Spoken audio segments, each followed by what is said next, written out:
This channel does not promote any violent, harmful, or illegal activities. All content provided by this channel is meant for an educational purpose only. Cancer Healer Center, a new beginning. কল্যাণ বন্দ্যোপাধ্যায় তৃণমূলের ছাত্র যুবদের বিরুদ্ধে আঙুল তোলার দুদিনের মধ্যেই দলের একাংশের বিরুদ্ধে তোপ দাগলেন তৃণমূলের আইটি সেলের প্রধান দেবাংশু ভট্টাচার্য। নেত্রীর অপমানেও কেন চুপ থাকেন, লড়াইয়ের সময় কেন ঘুমন, অসময়ে কোথায় হারিয়ে যান, এলাকায় একটা মিছিল কেন বের করেন না, পদের দাবি জানানোর সময় তো গলার জোর গগন ভেদ করে, কিন্তু যুদ্ধের সময় মৌনব্রত। এমনই একাধিক প্রশ্ন ছত্রে ছত্রে তুলেছেন দেবাংশু। তিনি এটাও বলেছেন ওই পোস্টে, আমাদেরও পরিবার আছে, গা বাঁচিয়ে চলতে পারি, কিন্তু আমরা তো পালিয়ে যাই না। গা বাঁচিয়ে চললে পুরসভা, বিধানসভা, লোকসভায় দাঁড়িয়েছিলেন কেন? সোশ্যাল মিডিয়ায় দলেরই একাংশকে প্রশ্ন দেবাংশু ভট্টাচার্যের। দেবাংশু কি বলেছিল? আমি চৌকাঠ হয়ে যারা দল থেকে বেরিয়ে যাচ্ছে তারা যদি আবার ঢুকতে চায় আমি আটকাবো।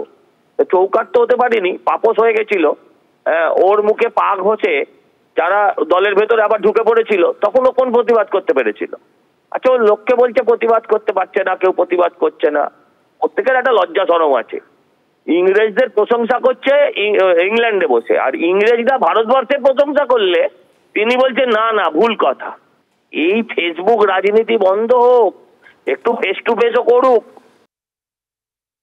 ওরা কেউ মমতা বন্দ্যোপাধ্যায় সম্মানের জন্য আর তৃণমূল কংগ্রেসের সাংগঠনিক কাজকর্ম করার জন্য তৃণমূল করে না, পয়সা কামানোর জন্য তৃণমূল করে। এখন দেবাংশুর এই বোধোদয় হয়েছে, দেবাংশুকেও কবে কোন মিটিং মিছিল বিরাট দেখা গেছে আমার জানা নেই। এখন ওর বোধোদয় হয়েছে কারণ 1 বছর পরে বিধানসভার ভোট, এখন ওদেরকে প্রমাণ করতে হবে কে কত বড় মমতা ভক্ত, যাতে পরের বার টিকিটটা পেতে পারে। কেন ওরাও জানে যে 5 বছর ধরে ওরা লড়ে যাবে মমতার হয়ে, তারপরে যখন বিধানসভা ভোটটা আসবে তখন তৃণমূলের প্রার্থী হবে হয় বিজেপি ফেরত লোকজন, আর না হলে সিরিয়ালের বাতিল হওয়া কিছু অভিনেতা অভিনেত্রী। তাই ওদের এখন এই সমস্ত দেখাতে হবে যে কে কত মমতা ভক্ত হয়েছে। নিশ্চয়ই মনে আছে আপনাদের, দুদিন আগেই দলের ছাত্র যুবদের বিরুদ্ধে নিষ্ক্রিয়তার অভিযোগ তুলেছিলেন তৃণমূল সাংসদ কল্যাণ বন্দ্যোপাধ্যায়। কি বলেছিলেন শুনুন। আমার যেন মনে হয়েছে যে তৃণমূল ছাত্র পরিষদে যতটা রোল প্লে করা ছিল উচিত ছিল ততটা হয়নি রাজনৈতিকভাবে। এটা আমার মতামত। এবার বাকিটা রাজনৈতিকভাবে দল ভাববে। দল হয়তো আমার সেই ভাবনাটাকে খুব একটা গুরুত্ব দেয়নি বলেই তো এখনও সেইভাবে সেই অর্থে দলের পরিবর্তন হয়নি ছাত্র পরিষদে। যুবরও সেই সম্বন্ধে আমারও অভিমত তাই। যুব বা ছাত্র আমার অভিমত আরজিকর থেকে সেরকমভাবে খুব একটা, আরজিকর থেকে আমি দেখছি খুব একটা বিশেষ কিছু দেখতে পাচ্ছি না আর কি। যে আমরা যখন যুব করেছি আমরা অনেক রাজনৈতিক প্রোগ্রাম করতাম, তখন কি আর মমতাদির আদেশের অপেক্ষায় থাকতাম না, আমরা করেছি। সেই স্পিরিটটা আমি এখন আর দেখি না, এটুকু বলতে পারি। অক্সফোর্ডের সিপিএমের লোকেরা যে অসভ্যতা করেছে সেই অসভ্যতার উত্তর কিন্তু দেওয়া উচিত ছিল যুব এবং ছাত্রদের।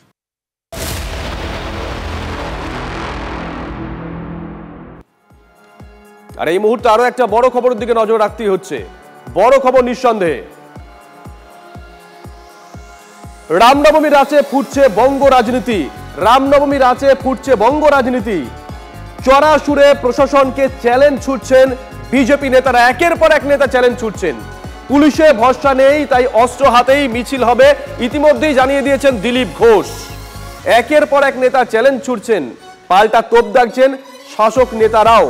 সব মিলিয়ে রামনবমীর আগে সংঘাতের আবহ।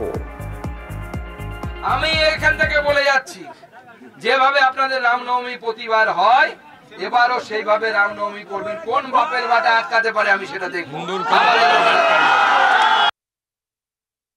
অস্ত্র নিয়ে মিছিল নূতন নয়, ভারতবর্ষে যুগ যুগ ধরে আছে। মহরমে যদি অস্ত্র বেরোতে পারে তো রামনবমীতে বেরোবে কেন? আমাদের সমস্ত দেবী দেবতার হাতে অস্ত্র আছে, তো অস্ত্র নিয়ে বেরোবো। এবং অস্ত্র নিয়ে এই জন্য বেরোবার দরকার আছে মিছিলের সুরক্ষার জন্য। পুলিশের উপরে কোনো ভরসা নেই, পুলিশ সুরক্ষা দিচ্ছে না, পুলিশের সুরক্ষা নেই। মালদা মোথাবাড়িতে থানা জ্বালিয়ে দেওয়া হচ্ছে, ভেঙে দেওয়া হচ্ছে, তো পুলিশ কি সুরক্ষা দেবে? তাই হিন্দুরা তাহলে ধর্মকর্ম বন্ধ করে দিতে হবে, শোভাযাত্রা পুজো পাঠ করবে না, কারণ কি হলেই হামলা হবে, যেটা হচ্ছে জায়গায় জায়গায়।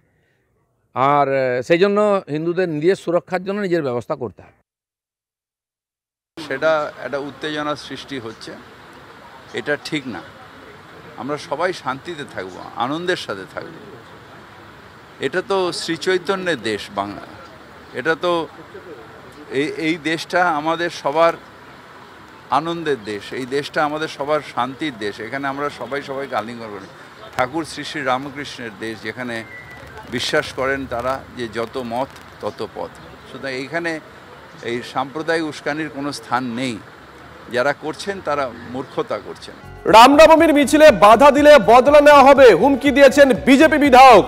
রামনবমীর মিছিল আক্রান্ত হলে পাল্টা প্রতিরোধ হবে, প্রয়োজনে প্রতিশোধ হবে, হুঙ্কার ফালাকাটার বিজেপি বিধায়ক দীপক বর্মনের।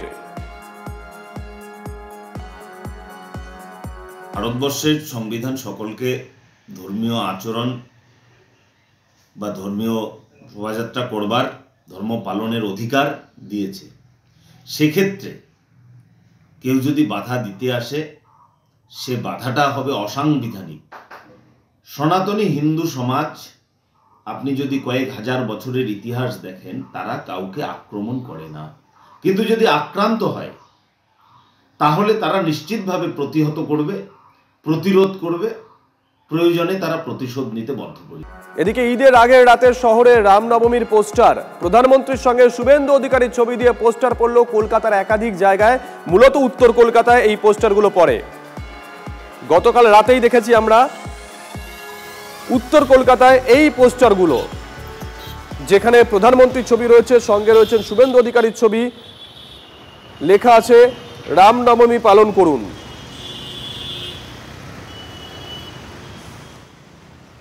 জানি না কে ছবি দিয়েছে, এটা কোনো রাজনৈতিক প্রোগ্রাম নয়। আমি রাজনৈতিক ব্যক্তি, আমি তো কারো বিয়েতে যে রাজনৈতিক বিয়ে হয় নাকি? আমাকে যদি ডাকে রামনবমী মিছিলে হাঁটতে, আমি অবশ্যই হাঁটবো, একজন হিন্দু হিসাবে গর্বের সঙ্গে হাঁটবো, কারণ এরকম মহাপুরুষকে আমরা জন্ম দিয়েছি ভারতবর্ষে।